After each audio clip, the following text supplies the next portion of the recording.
Uh, Coming to the schedule now. So this is the schedule.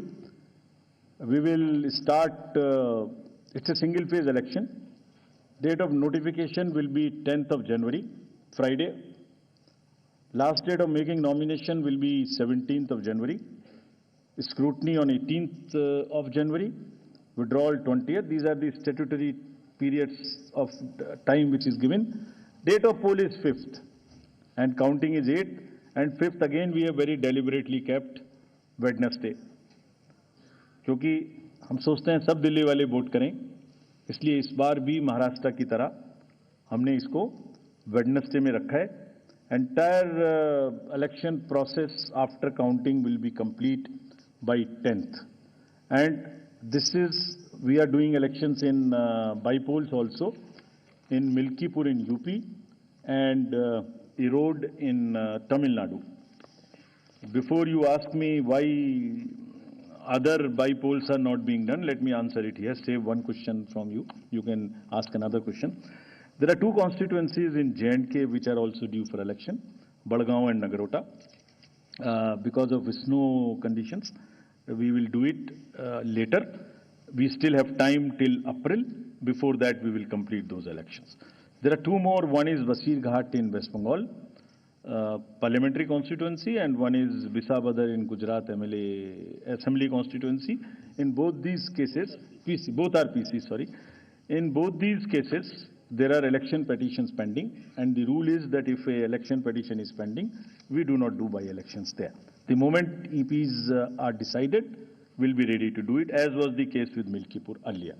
Sorry, sir. Bisabadar is AC only. Bisabadar is AC only, yeah, I know. So, friends, thank you very much. With this, I come to an end of this press conference. I would request, again, before ending, it's a festival which I am sure... तो बड़ी जानकारी आपको बता रहे हैं कि चरण में दिल्ली में चुनाव होगा. ऐसे में ये भी आपको बताते चले कि दिल्ली में 8 फरवरी को नतीजे आएंगे.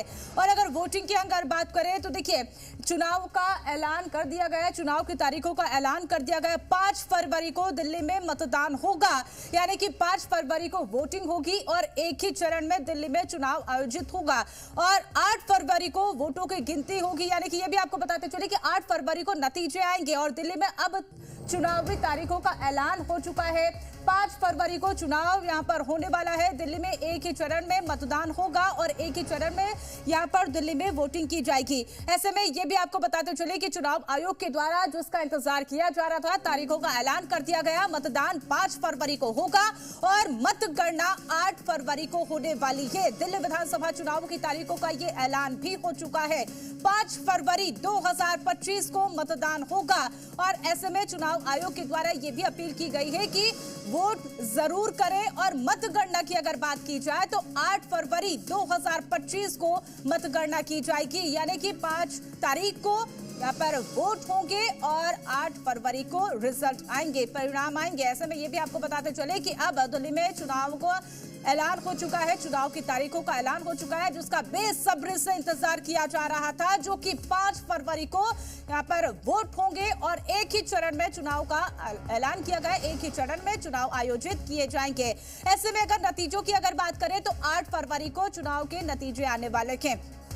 तो बड़ी जानकारी आपको बता रहे हैं, अपडेट आपको बता रहे हैं, क्योंकि 5 फरवरी को दिल्ली में चुनाव आयोजित होगा.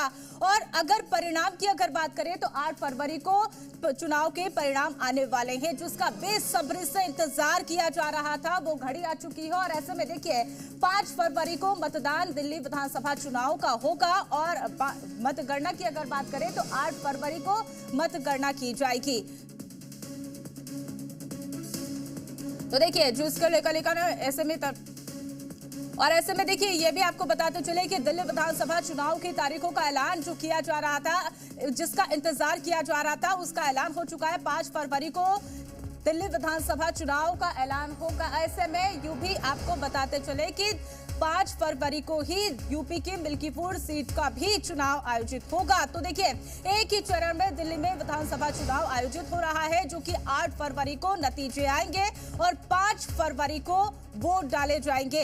ऐसे में देखिए, सबसे पहले ये भी आपको बताते चले, लोगों से अपील यहाँ पर इलेक्शन कमीशन के द्वारा की गई है कि आप अपना मताधिकार का प्रयोग जरूर करें और जी भारत भी आपको अपील कर रहा है कि अपने मताधिकार का प्रयोग जरूर करें।